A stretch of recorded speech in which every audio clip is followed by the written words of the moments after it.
A careful and targeted preparation of actions to restart a ride can reduce the risk of damages and downtimes. With this Ready2Restart toolbox, we want to support you in your action. Welcome, my name is Bastian Brox and I'm responsible at EMIS Electrics for all service actions. With this little video series, we would like to give you additional support on how to restart a ride after a long standstill.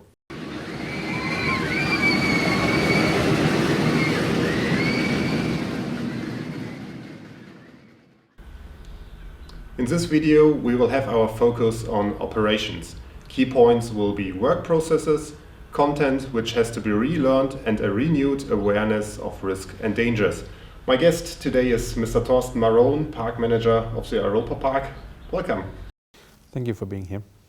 All mechanical and electrical tests has been passed successful, and it's now time to slowly restart the ride. What is the operator's first work?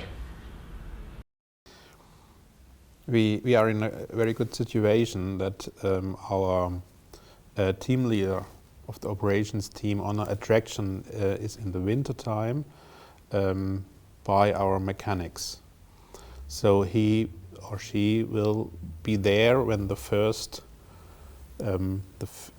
ride will go on, and that is a very good situation, because all of them, the operation, the mechanic, the electric, when they are together, when they restart attraction, they can have very quick solution if there is some problem. So when you have done bigger maintenance works like exchanging parts on a ride, why is it so important to test them before the first vehicle goes on the track? I think this is really clear. If you don't test these things and you start a train, for example, and this piece of the motor or something doesn't work, the train will stop there. So I think it is necessary to control every piece you put in or you have exchanged in your maintenances separately. So if everything works, the whole thing will work. So before you enter the automatic mode on a ride, what points do you want to have particular checked? I want to say we have to check every thing, every automatic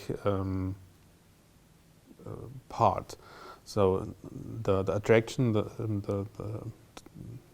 has to run in automatic mode, but it always has to run the gates or the bars.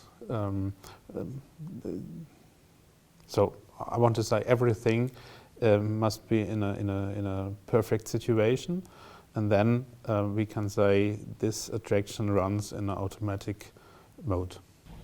Test drives belong to the fixed repertoire of safety routines, and with their help it's possible to identify several issues. Can you tell us what is important in particular on the first test ride? No, at first important is just that every checklist, every maintenance checklist has to be done.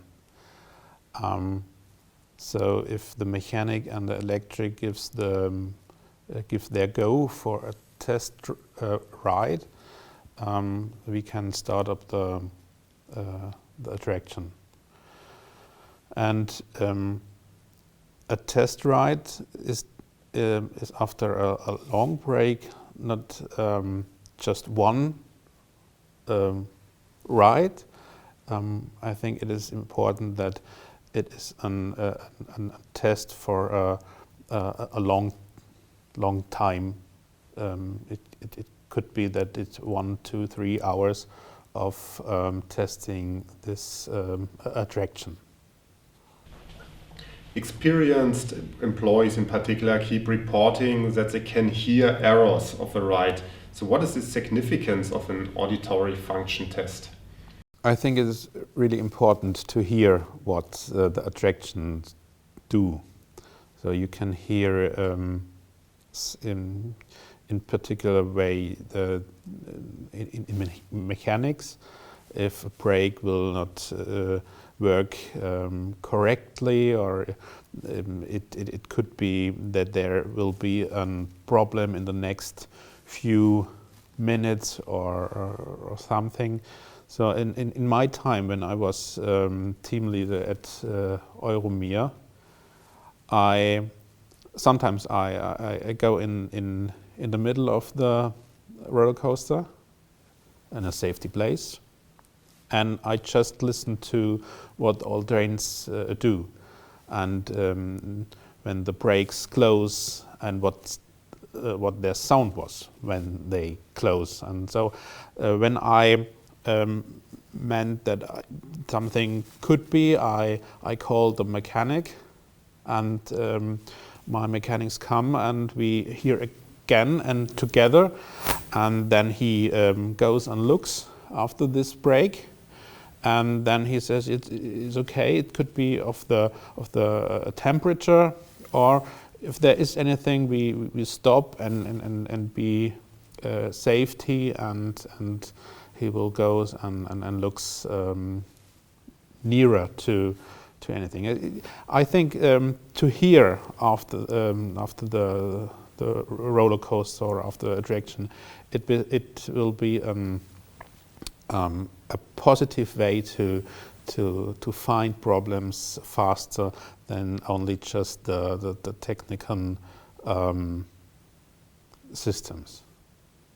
Starting up also includes checking the functionality of the control panel. What exactly should be done there, and what errors can arise? At first you have to check all the lights of your control board. You have to check up the display if it works. So normally if you put on the power, normally it works. You can control it, but you have to check up the warning calls. So if you start a train for the first time, you must be sure that no one is inside the attraction, and if it is if there is someone, you have to warn them before the train starts, and so it is a very important thing you have to do. The quick interpretation of error messages leads to a very high level of security and availability. What is your key success factor for daily business? I think our success factor is that we talk to each other, and we are continuing talking to each other. And we are training all employees all over the year. Overall, what would you like to say to your colleagues in the amusement park industry? I think it is this situation now is for the whole industry a very bad situation with the pandemic. But I think we all stay together through this situation. And I think the time will come when the parks will open again.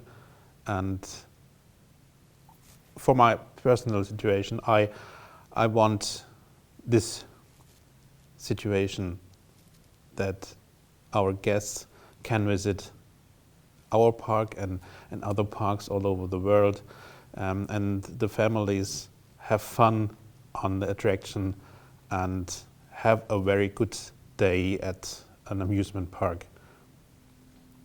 So I wish that this will come very soon and we stay together through this situation now. Thank you very much for being with us, and thank you also for this very interesting conversation. Thank you very much for being here.